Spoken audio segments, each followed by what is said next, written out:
Bienvenido, Joelber y Gerard. Este, bien, como les mencionaba a través del grupo, el viernes en la noche me notificaron de que volvía a tenerlo, volví a tener la clase de instrumentación electrónica a nivel nacional. ¿Ok? Eh, ¿Logran escucharme?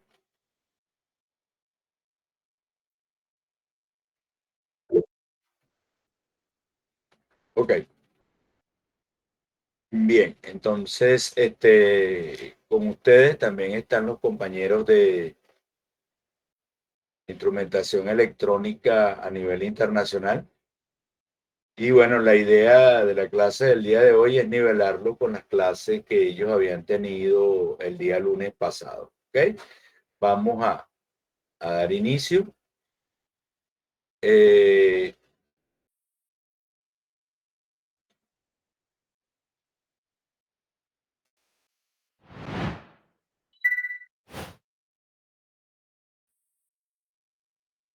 en esta parte, déjenme,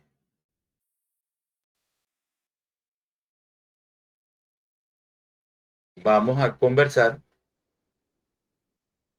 sobre la definición de términos básicos utilizados tanto en la instrumentación industrial como en la instrumentación electrónica. Y bueno, aquí vamos a definir el lenguaje técnico que vamos a utilizar durante toda la asignatura. ¿De acuerdo? Si hay algún concepto que no logre entenderse o que no logre explicarme, ustedes, por favor, me hacen un llamado de atención para volver a explicar la definición con el concepto necesario. ¿Ok? La idea es que ustedes entiendan a cabalidad cada uno de los conceptos que vamos a ver a continuación. Vamos a comenzar con el primer concepto y es el rango de la medición de un elemento, ¿ok? O de un equipo. Entonces nosotros tenemos la entrada, que es la medición que hace el instrumento, y tenemos la salida, que es la comunicación o el protocolo de comunicación con que se comunica el elemento de medición con los demás elementos de control. ¿Okay? Entonces, el rango de la medición no es más que el valor mínimo de medición y el valor máximo de medición. En este caso, nosotros tenemos un sensor de presión cuya valor mínimo es de 20 psi y valor máximo es de 250 psi.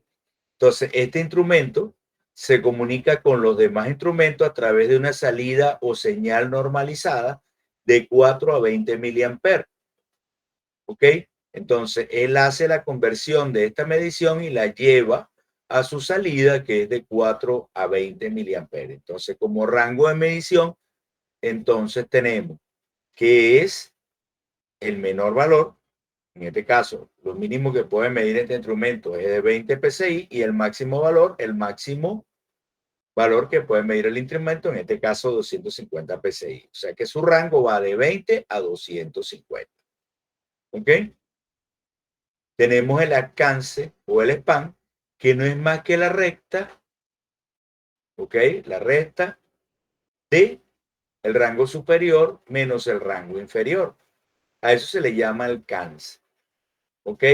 Hay elementos cuyo este alcance se le puede variar, que son elementos multirango, como es el caso también si ustedes evidentemente, me imagino que han tenido un multímetro en sus manos, ¿ok?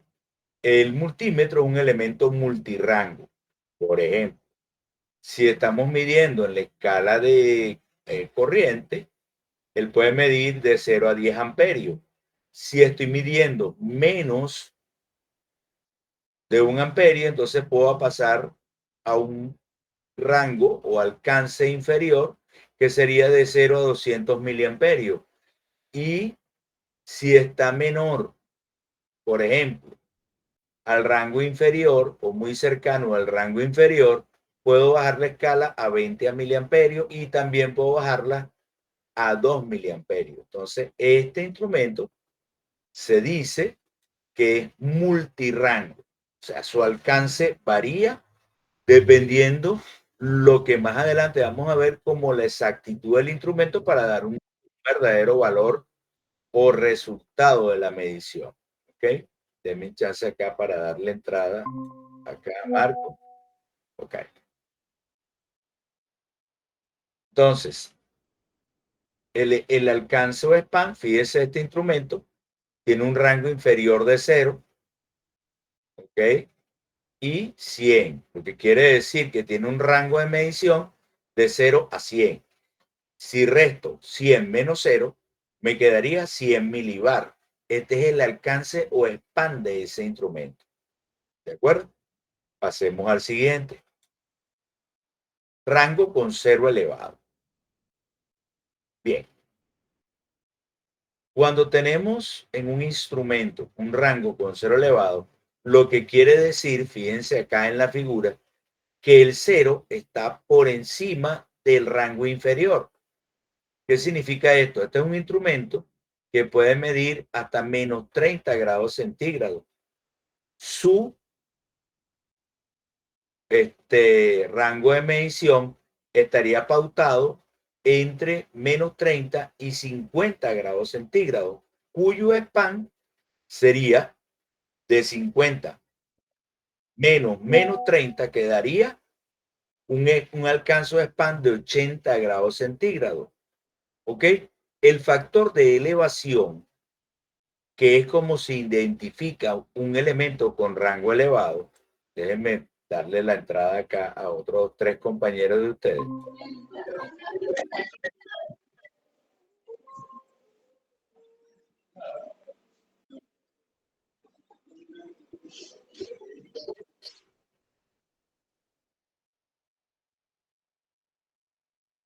Ok, continuamos. Entonces, el factor de elevación viene por el valor absoluto del rango inferior entre el alcance o span.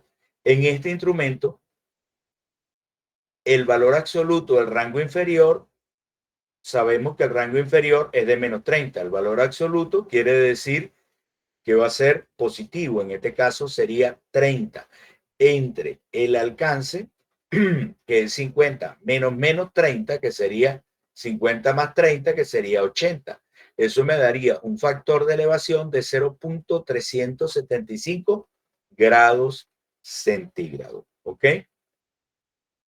Así como hay rango con 0 elevado, hay rango con 0 suprimido.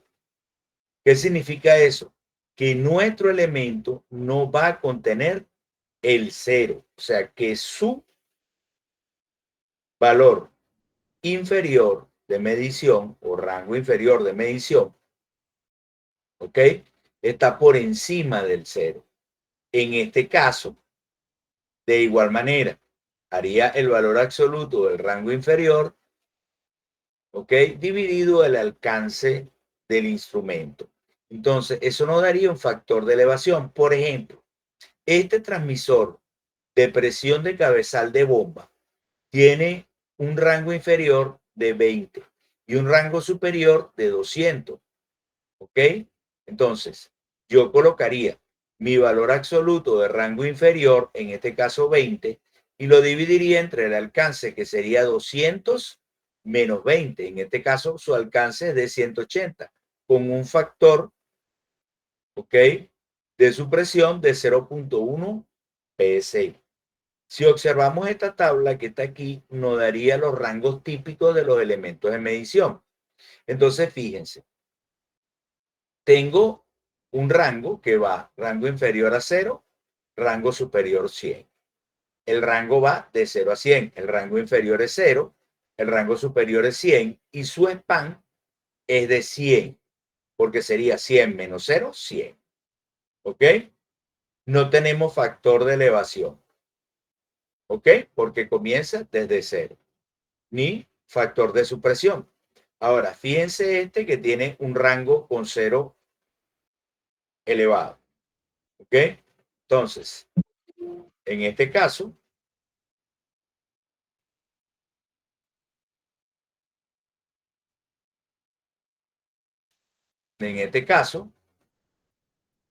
cuando hago un poquito de silencio porque estoy dando entrada a otro de sus compañeros. ¿Ok? Vamos a esperar unos 5 minutos más y bueno, ya hasta allí damos el lapso de entrada. ¿Ok? Entonces, retomando, estábamos hablando de este rango típico, o sea, de menos 25 a 100. Entonces, rango inferior, menos 25, rango superior, 100. El span sería 100 menos 25, me daría 100 más 25, 125. ¿Ok? Con un factor de elevación, en el caso B, del módulo de 25 es 325. El módulo de 25 es 25, 125 dividido entre 125 me da un factor de elevación de 20. ¿Ok? Déjeme darle entrada a otro de sus compañeros.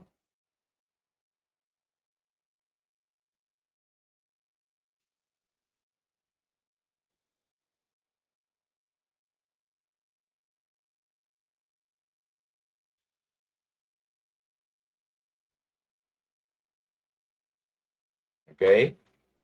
Continuamos entonces. En este otro rango tenemos un rango con cero suprimido. Fíjense que el rango inferior está por encima de cero, que tenemos 20, y, ¿verdad? Tenemos su rango inferior de 20 y su rango superior de 100. Su rango va de 20 a 100. Como les dije, el rango inferior es de 20, el rango superior es de 100, y si restamos 100 menos 20 me da 80. Con un factor de supresión del módulo de rango inferior entre el span. 20 entre 80, 0,25. ¿Ok? Entonces, teniendo claro esto, que podemos conseguir instrumentos con rango que parten a partir del cero, con cero elevado y con cero suprimido. ¿Ok? Pasemos a la siguiente definición. Variabilidad del rango. Como expliqué anteriormente, hay instrumentos que yo le puedo variar el rango con la finalidad de hacer un instrumento más exacto. Y ya vamos a ver la definición de lo que es exacto y, inexacto, por llamarlo de alguna manera, ¿ok? Entonces, esta capacidad del instrumento puede disminuir la relación entre el valor máximo y el valor mínimo con la capacidad de que el instrumento pueda dar una mayor exactitud o tener una precisión constante. Y ya vamos a ver que exactitud y precisión son dos cosas completamente diferentes. ¿Ok? Estamos claros con todo lo que tiene que ver con respecto al rango para aquellos que estaban asistentes en ese momento.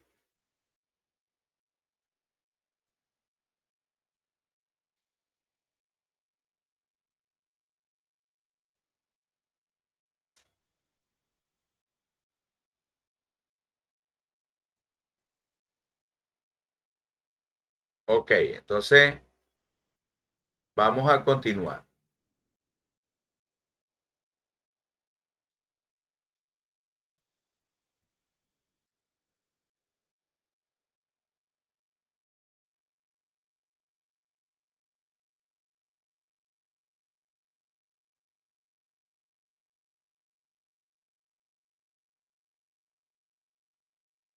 Que le estaba dando entrada a otro de ustedes por aquí.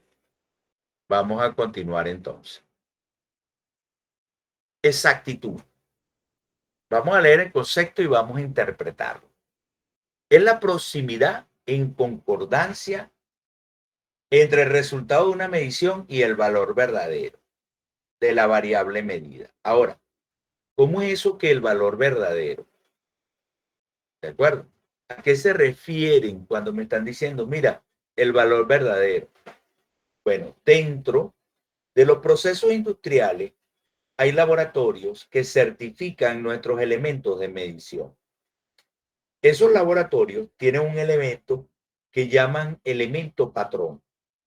Y es quien, entre comillas, tiene el valor verdadero. ¿Ok? Entonces, cuando ese instrumento de medición es calibrado y llevado, correcto, a ese laboratorio, vamos a tener esa exactitud. Entonces, si nos fijamos acá, ¿de acuerdo? Está expresada en porcentaje. Entonces, fíjense, para una exactitud de más o menos el 2%, significa que ese instrumento, con respecto al elemento patrón, tiene una desviación de más o menos el 2%. Quiere decir, ¿verdad? Ya, vamos a darle entrada aquí a otro compañero de ustedes. Y bueno, y hasta aquí son las 7:30, dimos más de media hora de apertura, ¿ok? Entonces, voy a silenciar esta parte de acá y ya nos concentramos en la clase. Bien, entonces, ¿qué significa eso? Que mi elemento patrón me da mi valor verdadero y la exactitud del instrumento va a estar comprendido entre más o menos ese 2% que da el laboratorio donde llevé a calibrar ese instrumento. O sea que esa es mi exactitud. ¿De acuerdo? Entonces, fíjense ahora este término. Y en nuestras vidas cotidianas suele decirse que son sinónimos, exactitud y precisión. ¿Qué significa eso? Nosotros decimos, bueno, es preciso, es exacto y le damos decimos que es sinónimo, pero a la hora de un instrumento o en un instrumento de medición, la precisión tiene que ver con la repetibilidad del valor del instrumento, o sea, la capacidad que tiene el instrumento para repetir ese valor bajo condiciones controladas. Y eso difiere de la exactitud. ¿Ok? Entonces, por lo tanto, tenemos que tener en claro que son dos términos completamente diferentes. ¿Ok? Entonces, si observamos esto que está acá, vamos a ponerlo un poquito más grande. ¿Ok? Para acá. Aquí tenemos una diana. ¿Ok? El valor verdadero está en el centro.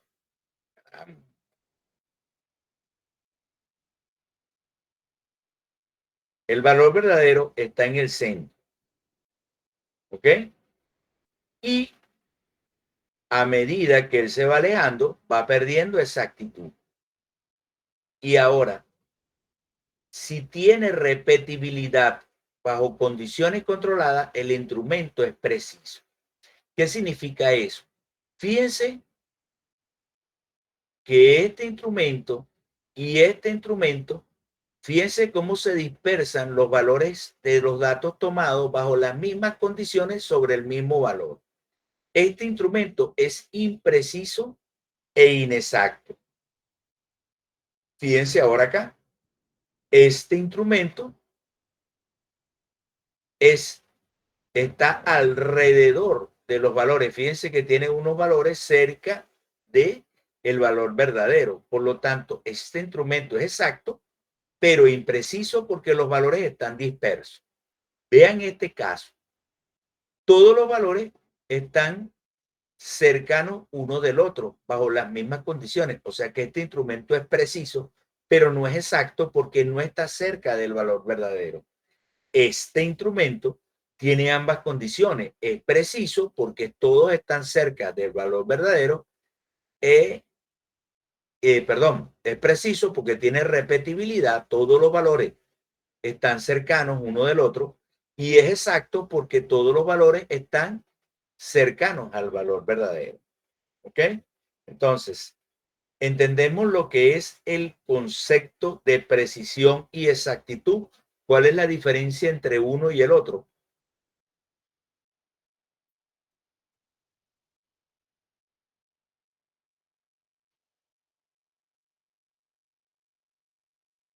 ¿Alguna duda con respecto a eso?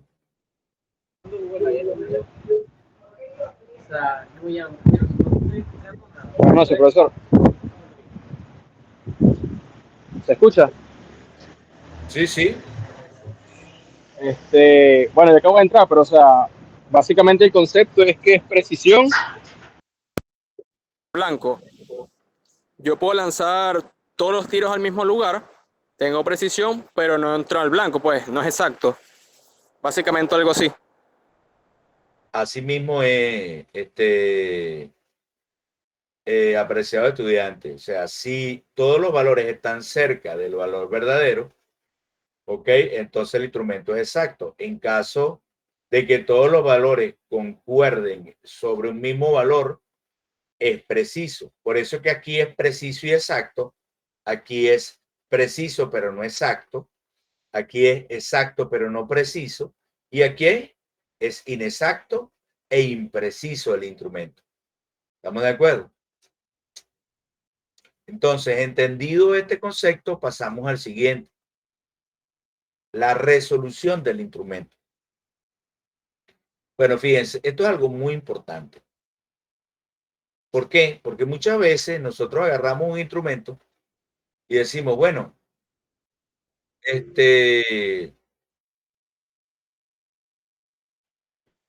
nosotros tomamos un instrumento y decimos, bueno, ¿cuál es la resolución de dicho instrumento?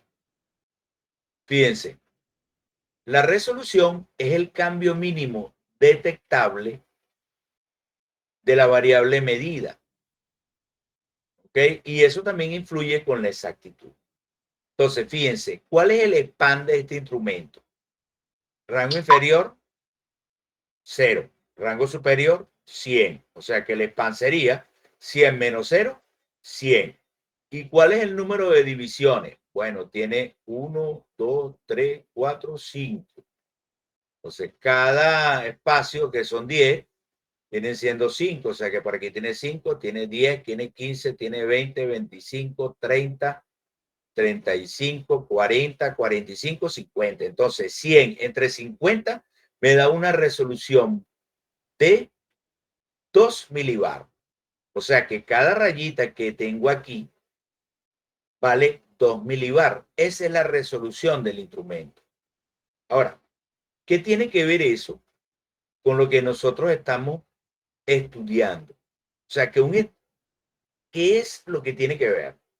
Tiene que ver con que mi respuesta a una medición no puede estar inferior a los pasos de 2 milibar. O sea, si el instrumento me da por acá, vamos a suponer que está en el medio, yo podría decir, mira, este instrumento tiene 5 milibar. No. O tiene 6 milibar o tiene 4 milibar porque su resolución es de 2 milibar y los cambios mínimos son de 2 milibar. ¿Ok? Entonces no puedo decir que el instrumento tiene una resolución tiene un valor de 5 porque no está contemplado dentro de su medición. ¿Me estoy explicando?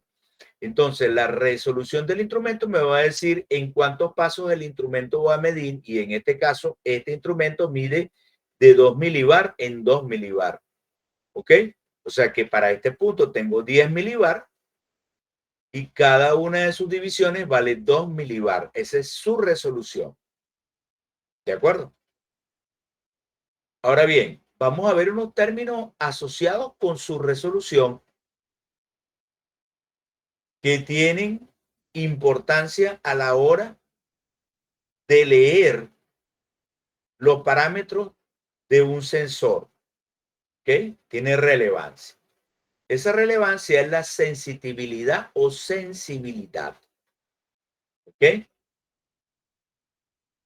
La sensibilidad de un transductor o un sistema de medición tiene que ver o se encuentra cuando yo voy a leer las especificaciones de mi instrumento. ¿Ok? Y esa sensibilidad es el mínimo cambio que puede tener mi instrumento a la hora de hacer una medición. ¿Ok? Fíjense, este instrumento tiene un span de 0 a 10 bar. ¿Ok? Su rango inferior es de 0, su rango superior es de 10 y su span es de 0, 10 menos 0, 10. Y tiene una salida normalizada de 4 a 20 miliamperes, lo que quiere decir que 20 menos 4 serían 16 miliamperes. Este es el span de salida, este es el span de la entrada. ¿Ok?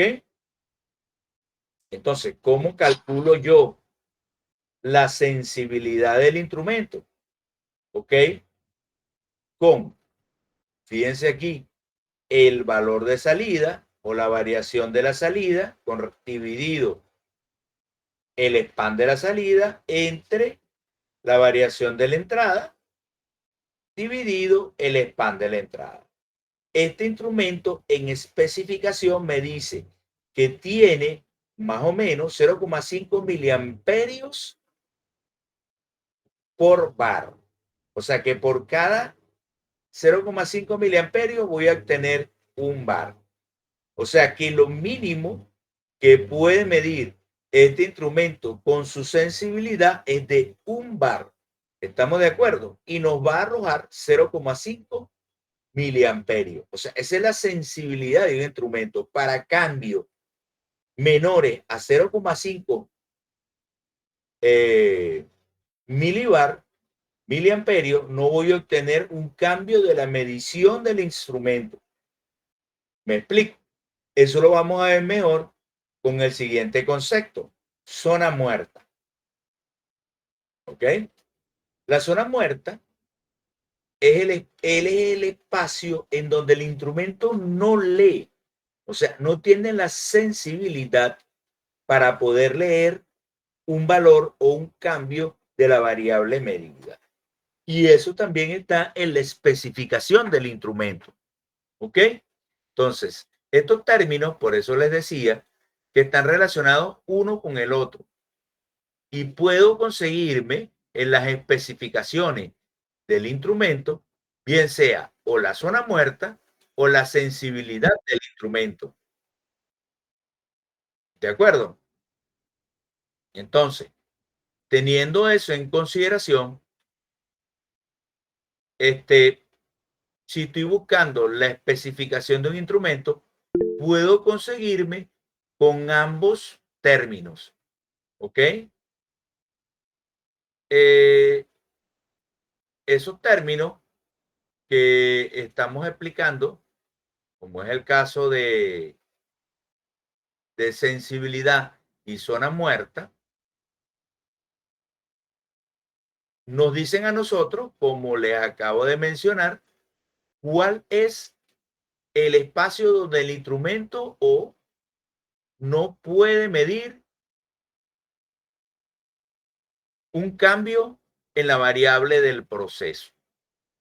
Entonces, ya yo sé que si a mí me dicen, mira, voy a medir unos cambios entre 0,2 miliamperios, voy a tener problemas con este instrumento, pues aquí me está diciendo que voy a tener más o menos una aproximación de 0,5 miliamperios por bar. ¿Ok? Entonces debo seleccionar un instrumento que tenga mayor sensibilidad. ¿Ok? O un instrumento que tenga una menor zona muerta, de manera tal de poder medir los cambios de esa variable. ¿Estamos de acuerdo? ¿Preguntas hasta acá?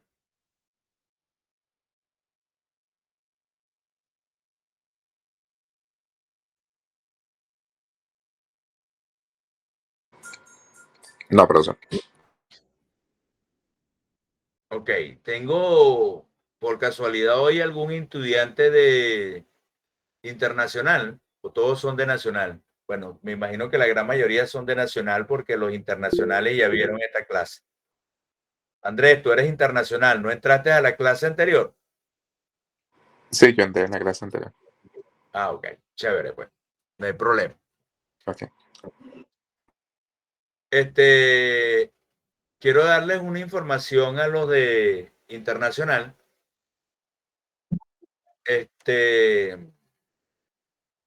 bueno, recuérdense que nosotros teníamos fijado para este miércoles la primera actividad. ¿Ok? Lo vamos a hablar al final de la clase. ¿De acuerdo? El día de hoy les he dado chance hasta entrar hasta qué hora. Comenzamos a las 7:05 y ya son las 7:47, correcto. Para la próxima clase máximo 7:20. ¿Oyeron? El próximo lunes. Pasamos a lo siguiente. Linealidad.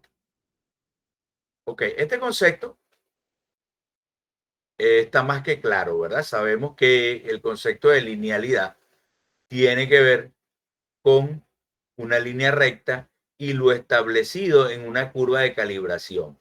Mientras más lineal sean los cambios en el elemento, como es el caso, por ejemplo, este que estamos viendo aquí, tiene que ver con un instrumento de medición llamado RTD, ¿ok?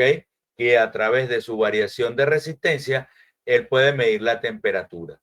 Y nosotros podemos observar que este elemento tiene una tendencia a ser lineal. Bueno, y es evidente, porque los cambios de resistencia con respecto a los valores de voltaje o corriente son lineales. ¿Ok? Entonces, cuando el laboratorio me da la calibración, me dice si el elemento cumple con la capacidad de ser lineal o no. Y esto es importante porque yo puedo, en dichos procesos,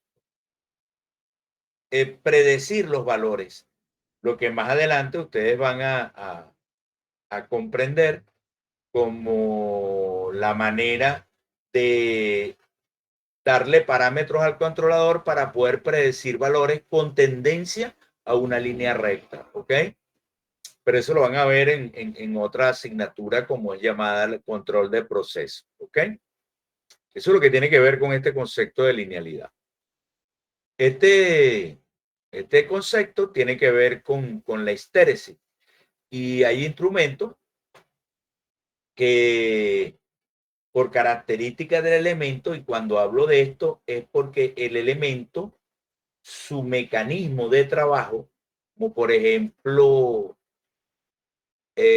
ustedes se recuerdan o han visto un voltímetro de aguja, ¿verdad? De esos de los primeros voltímetros que habían, que existen mucho en los laboratorios, y amperímetros. Esos instrumentos funcionan bajo campo magnético. Y el campo magnético tiene características influyentes en el ciclo de Stéretz. ¿Ok?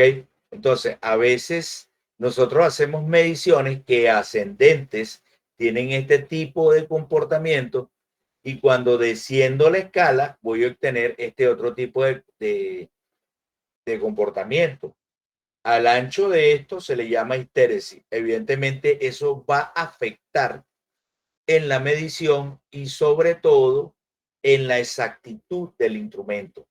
Hoy en día, los instrumentos nuevos que vemos en el mercado sufren de muy poca histéresis, dado que son ya instrumentos digitales. Pero en nuestro caso, y estando acá en Venezuela, a nivel industrial podemos conseguir instrumentos que aún persisten y tienen este tipo de error y no ha sido eliminado. Entonces tenemos que tenerlo en cuenta a la hora de leer la hoja, perdón, de especificación del instrumento. Entonces, si nos dice que tiene histéresis, debemos considerar que vamos a tener pérdida en la exactitud con respecto al valor que nos corresponde, el valor de histéresis. ¿Ok? Continuemos entonces. Siguiente concepto, el ruido. ¿Ok? Hay instrumentos de medición que son perturbados por ruido. ¿Cómo es eso? Ustedes me dirán, bueno, supóngase que yo tengo un sensor de presión que está midiendo el cabezal de presión de una bomba. ¿Ok? Es evidente que la bomba tiene dos factores que debemos tomar en cuenta en esa medición. En ese caso, primero la bomba produce vibraciones, ¿ok? Y yo estoy midiendo la presión en el cabezal. Eso se corrige si el instrumento es analógico o digamos lo que tiene efecto de tipo tubo Bordon, ¿ok? Eso lo vamos a ver más adelante, la construcción de algunos elementos. ¿Ok?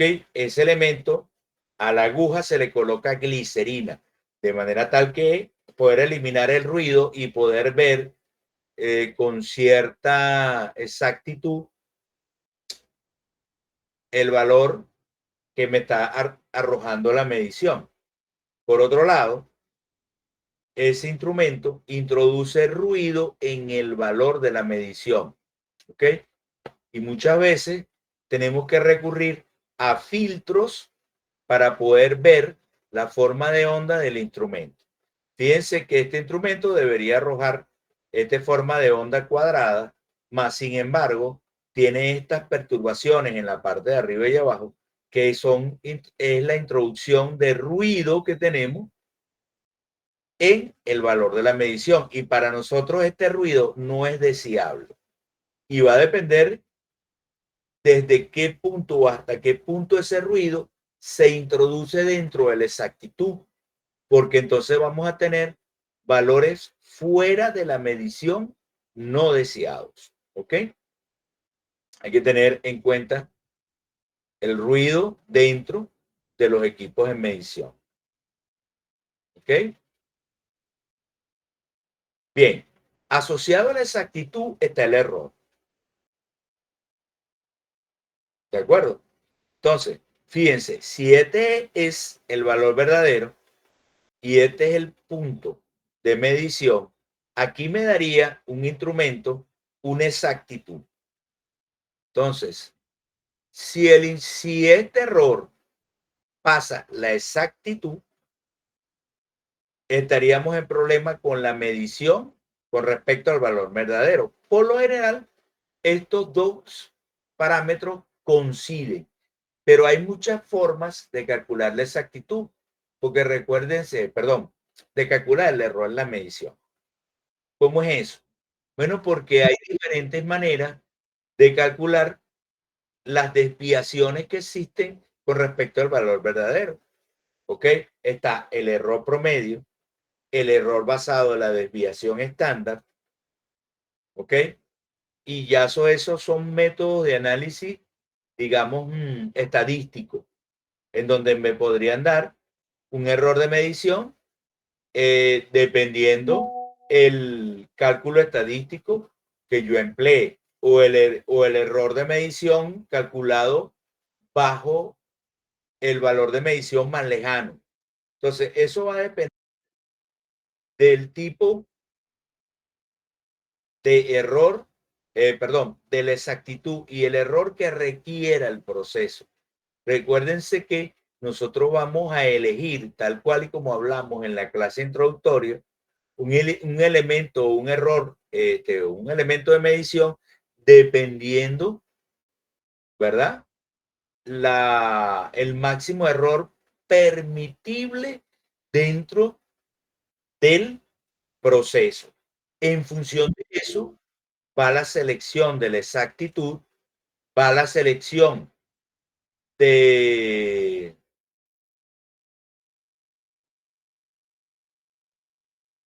ya va que estaba dándole la entrada acá. Va la selección, ¿verdad?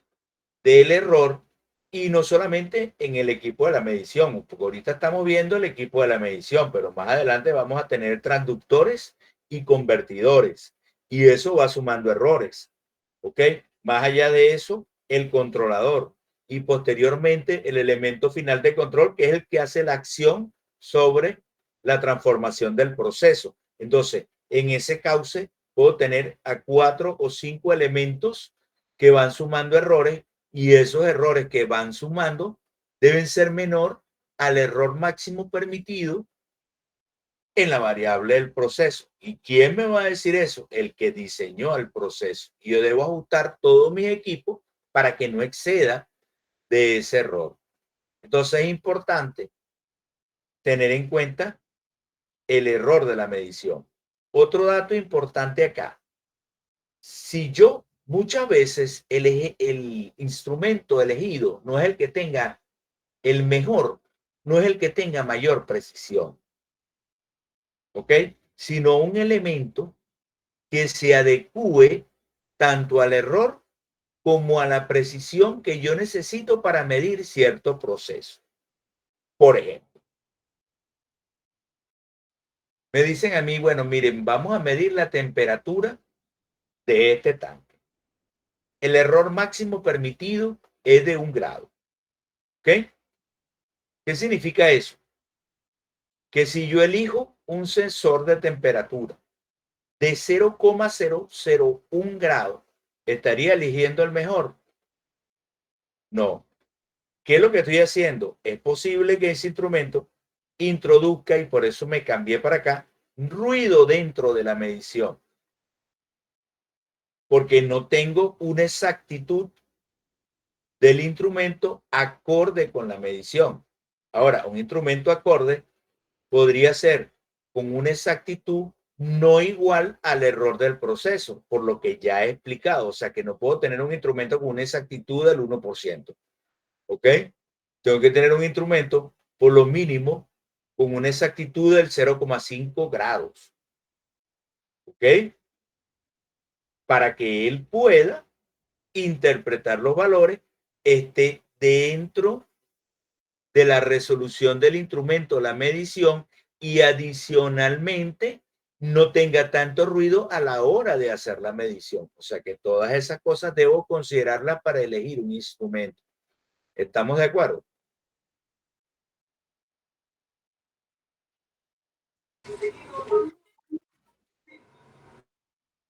¿Alguna pregunta hasta ahora, chicos? Por ahora no. Ok, No, entonces ahora. continuamos.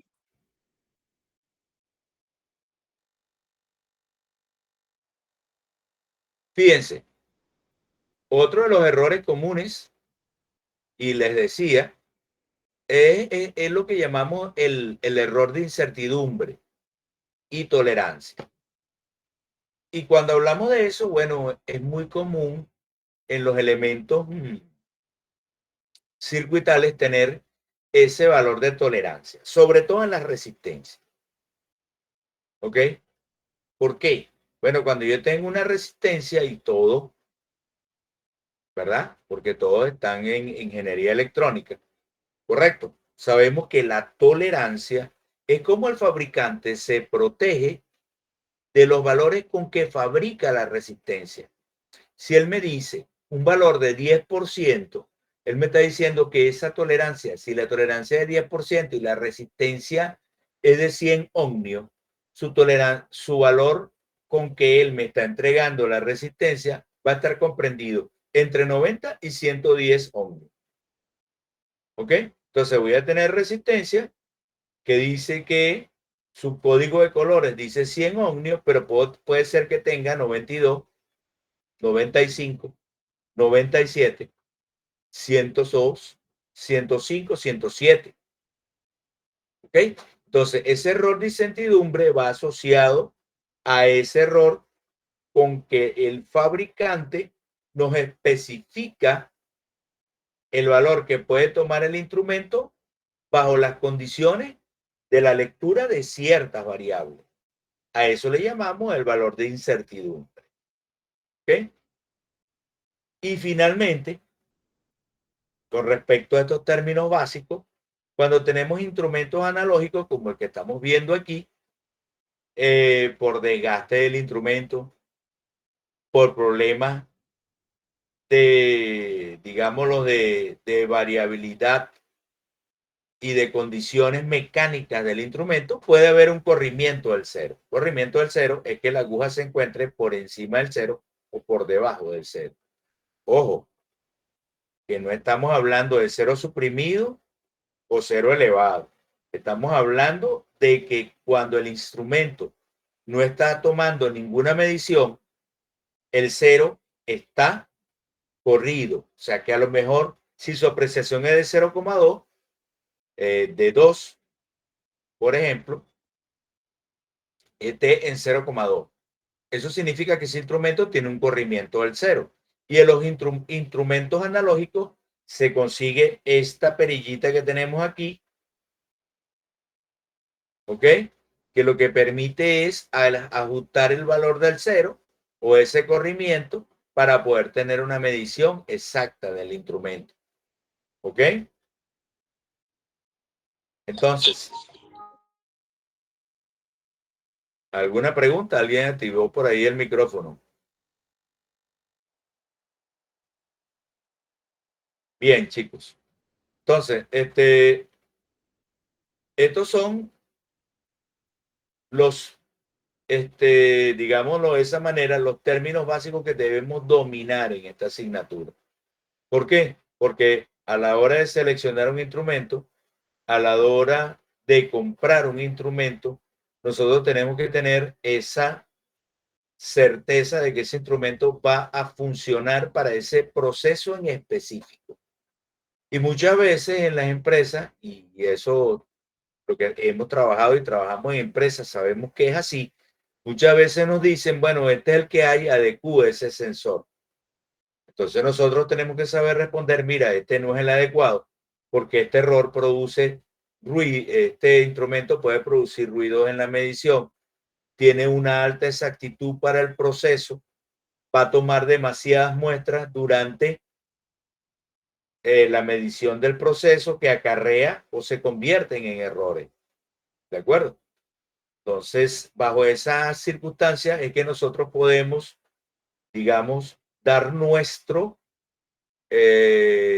opinión de ingeniería sobre la elección de sí o no de un instrumento que exista dentro de la empresa. ¿Ok? Entonces, poder decir, ok, chévere, yo te lo voy a instalar, pero aquí está avalado mi aporte de ingeniería con respecto a que ese sensor no es el más adecuado para la medición del proceso.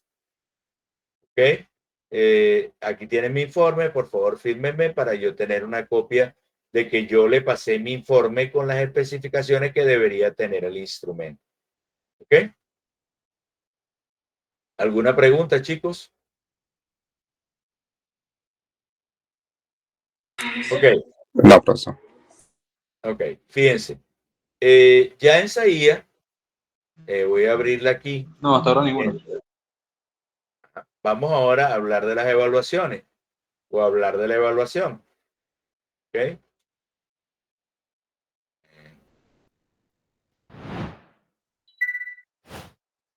Fíjense bien. Ya tenemos nuestra primera evaluación en SAIA. Déjenme abrir la página. ¿Ok? Con respecto a qué era lo que iba a conversar hace un ratico, con Internacional, resulta que nosotros teníamos pautado esa fecha de entrega para este miércoles 23. Pero en vista de que unieron ambas clases, salieron beneficiados porque ahora ustedes están dentro de instrumentación nacional, o sea, están mezclados tanto internacional como nacional. ¿Ok? Entonces, como no habíamos visto esta clase, hay que darle chance a los de instrumentación nacional para que puedan entregar la asignación. Esa asignación yo la coloqué el día de hoy y tienen una semana para realizarla. Y bueno, salieron beneficiados, como digo, internacional porque tienen más de una semana. Ellos ya tenían que haber entregado el día miércoles. ¿Ok? Pero bueno, la van a entregar todos en este lapso del día 28 o lunes 28. ¿Ok? ¿De qué trata esto? Vamos a leer las instrucciones. Ok. Dice lo siguiente. Saludos, apreciados estudiantes. Debe realizar un video en equipo de 2 personas, obligatorio, explicando los siguientes aspectos. Menos SAIA internacional, porque SAIA internacional lo iba a hacer individual. ¿Ok? ¿Qué es y a qué se aplica la instrumentación electrónica? Defina protocolo de comunicación y ejemplos de los más usados. Defina transductores y qué tipo de protocolos de comunicación más comunes se aplican. ¿Cuáles son los convertidores de señales, tipos y cuándo se utilizan? Ahora, esto lo van a hacer en equipo de 2 personas. ¿Okay? Ambos integrantes deben aparecer en el video.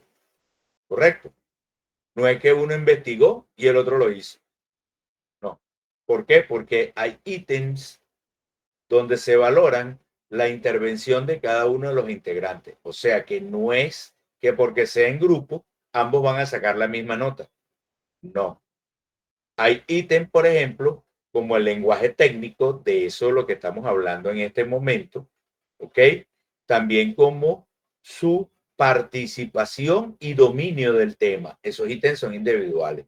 O sea que un estudiante que haya hecho una exposición con otro estudiante, uno puede sacar 10 y el otro puede sacar 20. ¿Ok? Entonces, esos ítems son por separado. ¿Estamos de acuerdo? Y se agradece también que al comenzar su exposición se indique su nombre y apellido sin el número de cédula, porque si no, YouTube se lo va a banear. ¿Ok? Solamente su nombre y su apellido, se identifica y comienza a realizar su intervención. ¿Ok? Ambos estudiantes deben subir al foro el video. Esto con la finalidad de que si un estudiante no le abre el link, el otro lo puede abrir y se pueda salvar uno con el otro. ¿Correcto? O si un estudiante no lo subió, entonces este estudiante venga y diga, no, que mi compañero no lo subió, que es culpa de él. O sea, recuérdense que estamos a otro nivel, ya estamos prácticamente siendo colegas y bueno, eso es parte de la responsabilidad. ¿De acuerdo? ¿Alguna pregunta? Buenas noches, profesor. ¿Qué tal? Por acá, Milcar.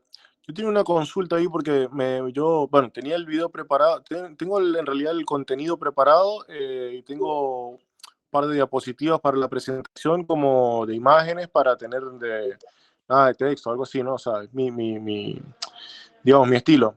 Pero me queda una duda bastante interesante y es en cuanto a los protocolos de comunicación. Porque tenemos protocolo de comunicación, tenemos una gran variedad interesante, ¿no? Protocolos de comunicación de instrumentos de campo, de comunicación de control, de datos, incluso hasta de redes, ¿no? Entonces, bueno, yo sí me enfoqué en más de instrumentación de campo y lo que sería transversal de control de PLC, DCS y un poco de SCADA y también un poco de adquisición de datos, pero no nada de red, de HTTPS, DNS, de HCP, nada de esas cosas porque no, la verdad que desconozco totalmente. O sea, creo que es es un poco más allá de lo que es la materia como tal, ¿no? Que es esta materia de instrumentación. Bueno, déjame explicarte, Milka. Cuando hablamos de protocolo de comunicación, es la manera como se van a comunicar los instrumentos de control que se encuentran en un lazo. ¿Ok? Entonces, según las normas ISA, que son las normas que establecen los planos de control y lo que vamos a ver en los planos que nos muestran en nuestras empresas y lo que vamos a diseñar cuando vamos a hacer una automatización. ¿Ok? Ellos tienen protocolo de comunicación para corriente y protocolo de comunicación para presión. Por ejemplo, el protocolo de comunicación de corriente, como ya lo vimos en esta clase, y ustedes me dirán, bueno, pues ¿y dónde sacó el profesor de 4 a 20 miliamperes? Eso pertenece a las normas ISA. ¿Ok? Las normas ISA dice que un instrumento tiene un protocolo de corriente de 4 a 20 miliamperes. Entonces, ¿quién entiende esos 4 a 20 miliamperes?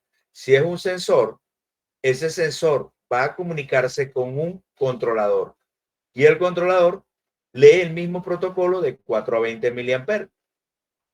¿Ok? Anteriormente, había protocolo de comunicación de presión, que es de 3 a 15 PSIG. ¿Ok? Entonces, habían instrumentos y todavía existen en la industria venezolana que se comunican con presión. Entonces, en vez de mandar los 4 a 20 miliamperes, mandan es de 3 a 15 PSI. Y el controlador es de presión, porque todavía existe. ¿Ok? Ahora, hay equipos que miden a distancia. Me explico. Puedo tener un protocolo de comunicación, por ejemplo, como el que tú mencionabas, un TCP/IP, que es un protocolo de comunicación de Internet. Lo que quiero decir que yo para poder, comunicarme con un instrumento, él tiene que tener una dirección y yo voy a esa dirección y él me envía el paquete de datos. ¿Ok? Ese es otro protocolo de comunicación. Ahora, hay diferentes protocolos de comunicación dependiendo con la casa, y hablo de casa, el elemento o la industria que fabrica el sensor. Porque podemos tener Profilbus, Modbus, ¿ok? Que son protocolos de comunicación que utilizan mucho tanto Allen Braille como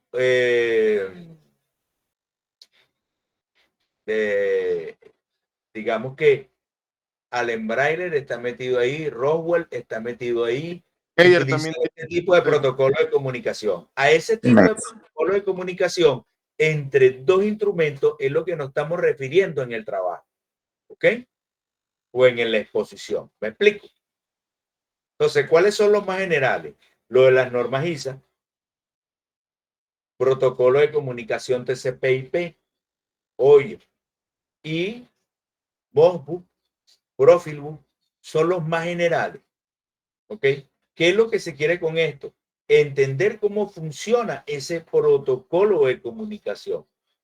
Porque recuérdense que para dar respuesta yo tengo que tener una idea de ese conocimiento. O sea que por lo tanto, yo debo saber que no es que voy a tener a ciencia cierta y a fondo, mira, este protocolo yo me lo conozco de memoria, esto funciona así. No, pero sí debo saber cómo funciona el protocolo.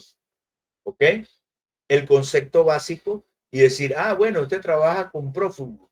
Entonces, este pertenece a la casa de fabricación tal, tal, tal y tal. O, por ejemplo, te mencionan, mira, vamos a trabajar con un S700 de, o un S200 o un logo, que son de Siemens. ¿Correcto? ¿Qué tipo de protocolo de comunicación tiene? Entonces ya tú sabes que Siemens tiene un protocolo de comunicación. A eso me refiero con respecto a eso. ¿Ok? Perfecto, sí, sí, está claro. Sí, yo hacía un poco también de mención a Profinet, que es ya lo que está en la industria, ya lo que se viene porque está en TCP/IP y aparte tiene la robustez de Profibus y nada, es la tecnología que está avanzando ahora. Correcto. Pero profundizaba, no, daba un overview, o sea, una parte bastante por encima de eso y después continuaba con el resto de las cosas. O sea, con lo que era Modbus, RTU y todo el resto de Profibus y el resto de las comunicaciones, OpenCAN, HAR y eso, daba el nombre nada más, porque si no se hace una Sí, extensión claro, por supuesto, porque interesante. hay muchos que son muy específicos, pero hay que hacer hincapié en lo que se pueden ver normalmente. ¿Correcto? Está claro, está claro. Ajá. Andrés, ¿no tenía algo por allí? No, no, profesor. Ok. Bueno, muchachos, entonces, que tengan una excelente semana. Nos estaremos viendo el próximo lunes. ¿Ok? Y durante esta semana voy a colocar la fecha de la segunda evaluación, que es la evaluación, el examen online que vamos a tener. La fecha tentativa creo que debe ser para el miércoles de esa semana. ¿Ok? Los aspectos, los evaluados, los aspectos que vamos a evaluar es los términos básicos que vimos en esta clase de hoy, evidentemente, y aspectos sobre el trabajo que se mandó a realizar por ustedes, ¿ok? En la próxima clase vamos a tocar algunos aspectos clave de esas exposiciones de ustedes, ¿ok? Para hacer aclaratoria, así como hablaba con Amílcar, que evidentemente tiene un poquito, tiene conocimiento, digámoslo de esa manera, sobre lo que estamos hablando, pero hay otros estudiantes que no lo tienen, pues evidentemente, ¿cómo se llama? Evidentemente hay que reforzar en algunos aspectos. Me preguntaban por aquí que si voy a subir la presentación. Ya nosotros tenemos ahí en SAIA la información realizada, ¿correcto? Allí podemos obtener toda esa información y les voy a colocar allí a mediados de la semana un libro texto de instrumentación industrial que también la tiene, ¿ok? Para que la puedan leer. Es como un poco pesado, no lo puedo subir a SAIA, pero le voy a dar mi link, ¿ok? Para que ustedes lo puedan descargar. ¿De acuerdo? ¿Alguna otra pregunta?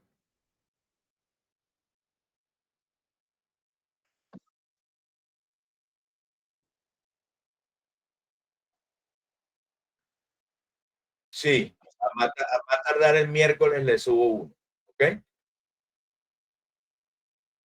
¿Alguna otra pregunta, chicos? Bueno, ¿El muchachos, video tiene algún límite de minutos o puede ser máximo 10 o 15? lo que ustedes consideren. Claro, tampoco van a hacer un video de 1 hora, ¿no? Evidentemente. Pero sí lo que ustedes consideren para aclarar los temas que están ahí pautados. ¿Ok? Recuérdense que el tiempo del video y la calidad del video es directamente proporcional al tiempo de su vida, ¿no? A YouTube. Y deben considerar eso. Por experiencia propia, ¿ok? No vayan a esperar al último día para subir el video. ¿Ok? Acuérdense que hay condiciones en las que de repente puede fallar el internet, se puede ir la energía eléctrica, X, Y, Z. Entonces, traten de realizar ese video y empezarlo a subir desde el día domingo. ¿Ok? Porque va a depender también de la velocidad de su internet para poderlo subir a YouTube. ¿Estamos de acuerdo?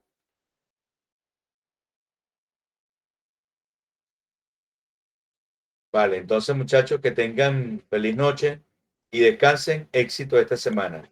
Muchas gracias.